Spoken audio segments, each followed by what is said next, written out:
is Larry Newman. I'm an attorney. I'm located in Ithaca, New York. My practice focuses on two main areas: DWI defense, criminal defense, and personal injury cases.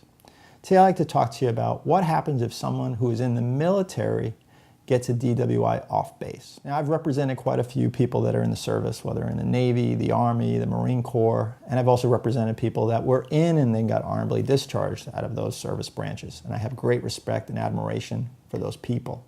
When I'm representing them in civilian courts, I have to take into consideration that they probably are going to have punishments above and beyond the civilian ones.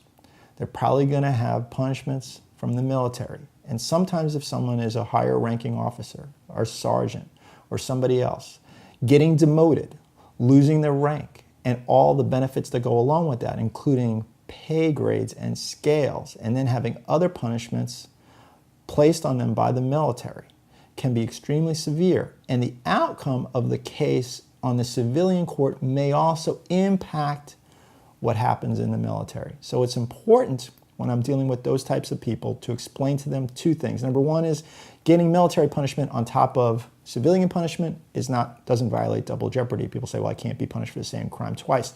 It's two separate punishments. In fact, the military standard for DW of any type within any state is way broader and way looser. It's more like the Canadian standard.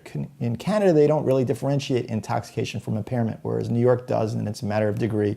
One's a traffic offense and one's a criminal misdemeanor. But in the military, any impairment where you have an amount of drug or alcohol in your system enough to cause problems physically and mentally with your ability to drive is enough to cause a military punishment and to be found guilty in the military. In fact, you could be found guilty in the military before you even found guilty on the civilian side. They have a very lax standard.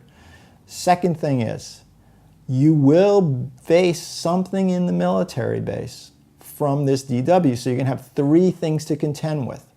You're going to have to contend with the DMV with your license issue. That's number one front. Second front is state court. And the third front is the military and dealing with the Army or the Marines or whatever programs that they have within them, and then to be able to get your substance abuse evaluation at that level to see what the standard is, to see what your level is, and to see what your needs are. If you have any questions about your DW case, please feel free to give me a call. This is what I do. I'd be more than happy to give you some direction and assistance.